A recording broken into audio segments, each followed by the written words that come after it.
Abre o coração, que ele é realmente profundo. Do livro Crônicas de Além Túmulo. Esse é um dos livros mais antigos, acho que eu tenho aqui. Deixa eu ver se não tem data. Eu costumava colocar data nos livros quando eu comprava. Esse livro aqui deve ter fácil, assim, uns 25 anos. 20 e poucos anos. Quase minha idade. Um pouquinho mais, né? Um pouquinho mais, chegaria na minha idade. Crônicas de Além Túmulo é um livro psicografado por Chico Xavier, pelo espírito Humberto de Campos, o irmão X. Histórias lindas, profundas, extraordinárias. Especificamente hoje nós vamos estudar o capítulo 15, chamado A Ordem do Mestre. Uma mensagem que Chico recebeu em 20 de dezembro de 1935. Mensagem de 20 de dezembro de 1935. Então vamos lá. A Ordem do Mestre. Avizinhando-se o Natal, havia também no céu um rebuliço de alegrias suaves. Os anjos acendiam estrelas nos cômoros de neblinas douradas e vibravam no ar as harmonias misteriosas que encheram um dia de encantadora suavidade a noite de Belém.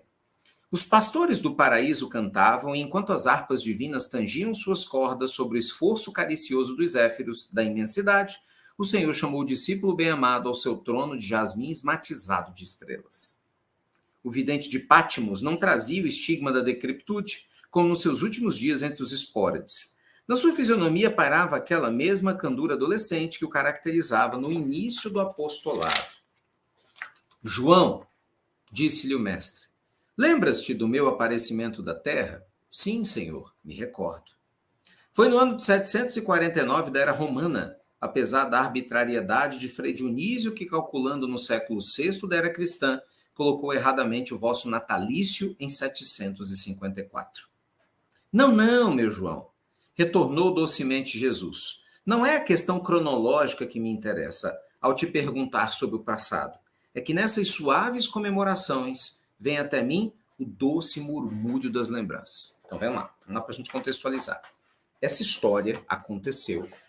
Só para vocês entenderem, gente. Humberto de Campos foi presidente da Academia Brasileira de Letras, quando ele estava encarnado aqui no Brasil.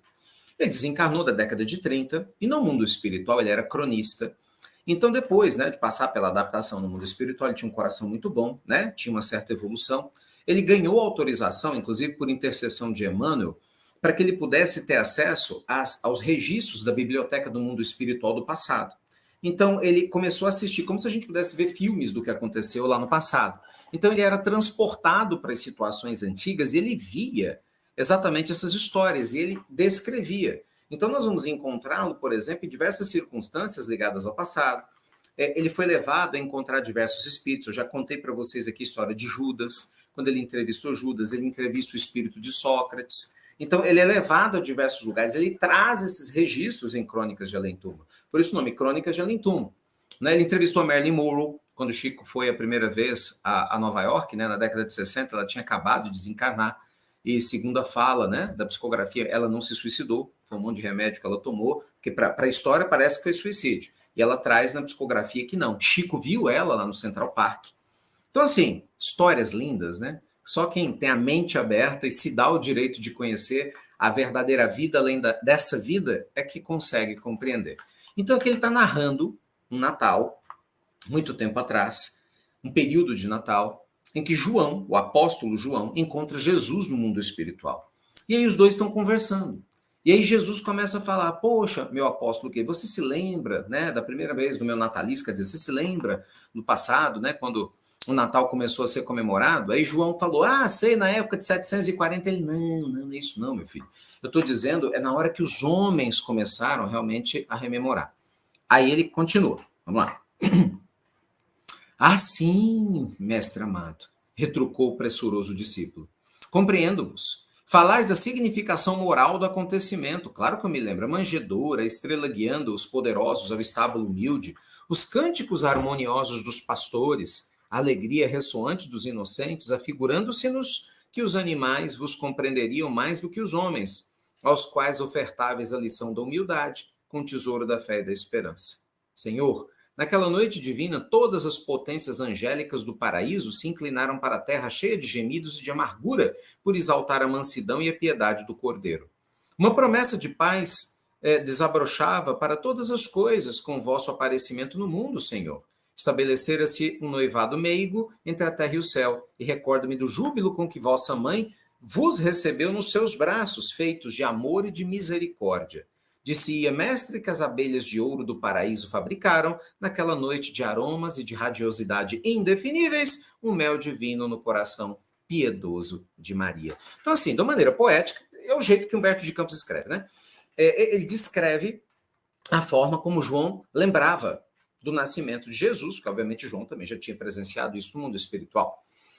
Retrocedendo no tempo, meu senhor bem-amado, veja o transcurso da vossa infância, sentindo o martírio de que fostes objeto, o extermínio das crianças da vossa idade, a fuga nos braços carinhosos da vossa genitura, os trabalhos manuais em companhia de José, as vossas visões maravilhosas do infinito, em comunhão constante com o vosso Pai, preparando-vos para o desempenho da missão única para vos abandonar, por alguns momentos, os palácios de sol da mansão celestial, a fim de descer sobre as lamas da terra.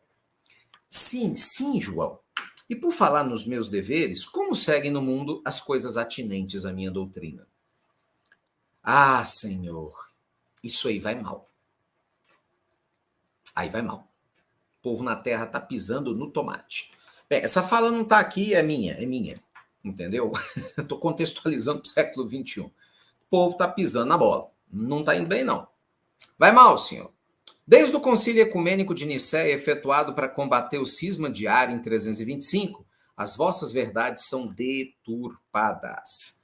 Ao arianismo seguiu-se o movimento dos iconoclastas em 787, e tanto contrariar os homens o vosso ensinamento da pureza e da simplicidade, que eles próprios nunca mais se entenderam na interpretação dos textos evangélicos. Gente, Jesus questiona João como é que andava a doutrina dele na Terra. Só para vocês entenderem, Jesus ele é um Cristo planetário. Ele não fica aqui no planeta Terra só. Jesus ele é Cristo de diversos planetas. A Terra é um dos planetas que Jesus é Cristo planetário. Então ele tem mais o que fazer. E vamos ser sinceros, a Terra é um dos planetas mais atrasados que o Cristo é um Cristo planetário. Então Jesus ele é Cristo de outros planetas, inclusive mais evoluídos do que o próprio planeta Terra. Então ele tem muita coisa para fazer. Então ele tem os seus prepostos, né? Para poder dar conta do andamento da nossa evolução. Então, nesse bate-papo com o João, ele fala, e aí, como é que está a minha doutrina na Terra? Ele está indo de mal a pior, assim. Porque desde quando começaram, teve o concílio de Nicéia em 325, né, que foi quando o Constantino instaurou o cristianismo como religião oficial do Estado romano, há vários outros concílios, um rolo danado, cada um criando, né? Escolha, põe esse texto, esse evangelho é apócrifo, esse não é, esse aqui é bom, esse não é, começaram a brigar, bora instituir aqui alguns dogmas, virgindade de Maria. Então, assim, um rolo danado. E a essência foi se perdendo para muita gente. Então, João fala, Senhor, infelizmente eles nunca mais se entenderam. Triste isso, né? Triste. Mas não te recorda, João, que a minha doutrina era sempre acessível a todos os entendimentos? Eu fui simples na terra. Deixei aos homens a lição do caminho, da verdade e da vida para servir de escrito. Com a sua palavra. Senhor, eu sei, Senhor, é verdade. Mas logo que regressastes aos vossos impérios resplandecentes, reconhecemos a necessidade de legar à posteridade os vossos ensinamentos. Os evangelhos constituem a vossa biografia na terra, contudo os homens não dispensam em suas atividades o véu da matéria e do símbolo. A todas as coisas puras da espiritualidade, o ser humano na Terra adiciona a extravagância das suas concepções. Triste demais. O que João está dizendo? Que na hora que foram registrados os evangelhos, quem registrou foram pessoas. É o que eu vivo falando para vocês. A gente, desde o início, fala a mesma coisa. É loucura você ficar endeusando quem quer que seja. Só mostra, com todo respeito, que você não entendeu nada da vida e mostra aí, né, que nós precisamos crescer em maturidade. Todo ser humano na Terra é um ser humano imperfeito, qualquer um de nós. Qualquer líder espiritual aí que fala meia dúzia de palavras e que engana um bocado de gente, porque assim, o líder espiritual verdadeiro, ele é humilde, generoso, sensível e acolhedor. Se é um líder espiritual, ou se auto-intitula líder espiritual, mas é excludente, preconceituoso e arrogante, você pode ter certeza que esse sujeito ou a sujeita é tudo menos líder espiritual. Pode enganar meia dúzia de incauto carente aqui na Terra, infelizmente, porque existe mesmo, mas aos olhos atentos de Deus não engana não. Cada um colhe o que planta. Cada um colhe o que planta. Aliás, Jesus é muito claro com relação a isso. Nem todos que dirão Senhor, Senhor, entrarão no reino dos céus. O que é que o Cristo fala? Virão muitos lobos em pele de cordeiro. Testai todos os espíritos, que nem todos são de Deus. A fala do Cristo está eternizada no Evangelho de João, em outros também. Então, vigilância total. Aqui que João está dizendo aqui, pois é, senhor, começaram a botar um monte de projeções, símbolos deles no Evangelho. Então, assim, o Evangelho de Jesus era simples, simplicidade pura. Amar, perdoar, servir. Ixi! Aí começaram a botar um monte de símbolo, um monte de coisas que eles acharam na época que deveria existir. E aí, resumo da história, infelizmente, a gente não evoluiu tanto assim, né, como deveria. A gente continua retroalimentando uma série dessas simbologias, deixando o evangelho distante da simplicidade que o Cristo nos trouxe, o que deixou Jesus muito triste. Eu vou pular aqui um pedaço da história, porque é grande, né? Depois vocês leem. Eu já dei a referência, depois vocês leem. Então, no final das contas, eles começam a discutir. João vai falando que os homens começaram a criar guerras em seu nome, teve a Inquisição, teve uma porção de coisa. Jesus fica muito triste. E aí, no final das contas, Jesus fala assim: então, meu discípulo, não poderemos alimentar nenhuma esperança? Tipo assim, esse rolo todo está aí na terra, não dá para alimentar nenhuma esperança de que a coisa vai melhorar? Infelizmente, Senhor, é preciso que nos desenganemos. Por um estranho contraste, há mais ateus benquistos no céu do que aqueles religiosos que falam em vosso nome na terra. Cara, olha que vergonha. Eu sinto vergonha. Naquela época em que aconteceu esse encontro no Natal de Jesus e do apóstolo João, veja, João dizendo que tinham muito mais pessoas que diziam ateus aqui no planeta, muito mais benquistos no céu do que religiosos. Ou seja, imagina o nível da hipocrisia dos religiosos. Aí eu te pergunto, você está no meio disso hoje? Meu filho, pense nisso direitinho, viu?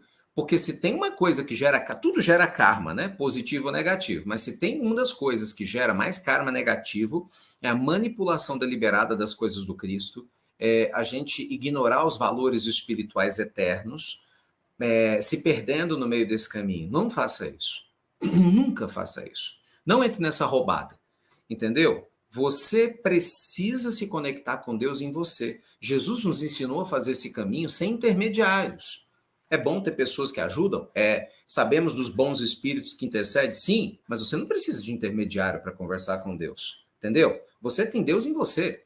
Agora, o que nós precisamos é evoluir moralmente. Né? A gente precisa aprender a enxergar as pessoas como irmãos, aprender a respeitar a natureza, os animais, né? Aprender a pensar na compaixão como uma forma natural de viver e não só uma exceção. Aí nós temos que fazer.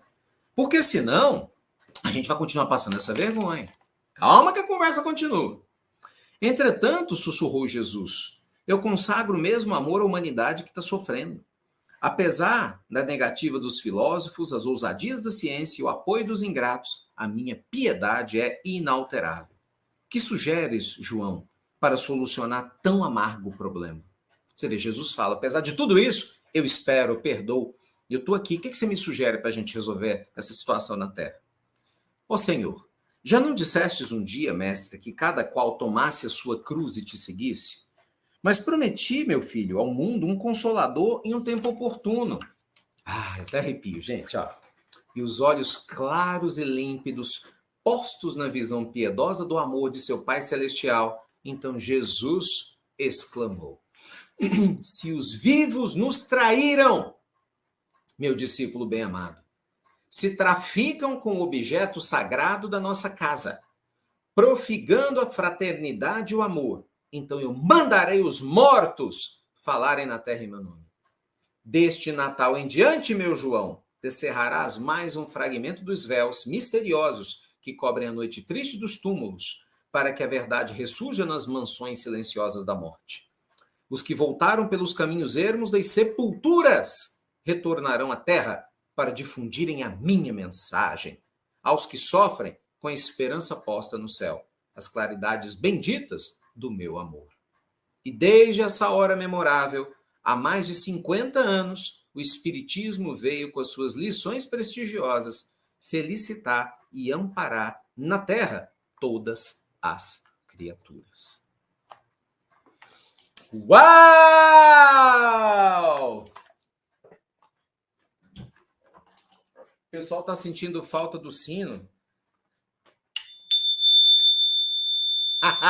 Vou ganhar um sino de presente. Outro sino quebrou. Deve ter sido a Sayonara lá que não gostava do barulho do sino, mentalizou o sino quebrando. Não tem problema, eu tenho um pinho. Ó. Gente, a doutrina espírita nasceu a partir desse encontro de Jesus com João. O que Jesus falou? Peraí, quer dizer então que os vivos, quer dizer então que aqueles encarnados que estão aí na Terra não estão fazendo o papel deles? Quer dizer que eles estão misturando as minhas mensagens, não estão se consolando? Quer dizer que vocês na Terra estão brigando uns com os outros? Quer dizer que vocês não estão se respeitando? Quer dizer que vocês aí na Terra estão perdidos em guerras? Tudo bem, eu vou mandar os mortos então, ele falou com João. Então vou fazer com que os mortos que vieram para as sepulturas voltem para dar notícia para os vivos, abre aspas, da verdadeira vida. Os mortos voltarão para consolar as almas na Terra que os vivos não souberam aproveitar a minha mensagem para consolar.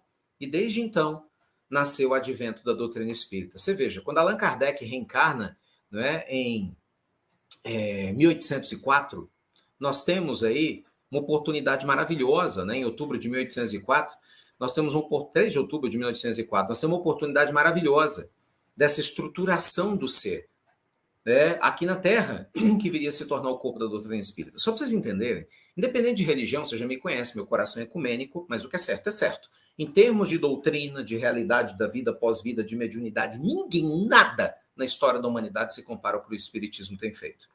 Em outras áreas, nós temos grandes religiões, grandes filosofias que fazem um bem gigante para nós, sem dúvida nenhuma, e cada qual à sua maneira. Mas em termos de esclarecimento, esquece, não tem nenhuma, nem de longe, que se equipara ao que o Espiritismo faz. O Espiritismo foi a doutrina que matou a morte. O Espiritismo foi a primeira doutrina na história humana que trouxe regras e estruturas de como que funciona a relação dos vivos e dos mortos. A partir daí a gente começou a entender a mediunidade. Nós tivemos, através da codificação de Kardec, uma série de obras espetaculares para qualquer ser humano com a cabeça aberta e com o coração pronto e maduro para entender essa relação da vida física e da vida espiritual. Só não entende quem não quer. Aí é outra história. Você que não quer, é sua crença, é seu tempo, aí paciência. Mas quem quer, quem está pronto, está prontinho para poder estudar.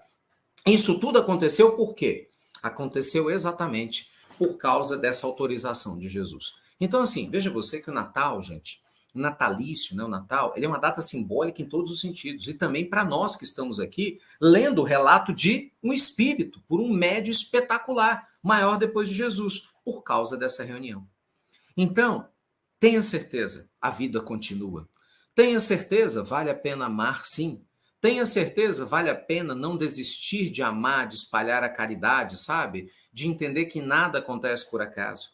Tenha certeza que o nosso coração ele está aberto para amadurecer quando nós nos damos o direito de fazê-lo. Isso muda tudo, gente. Absolutamente tudo. Falava Jesus: conhecereis a verdade, e a verdade vos libertará.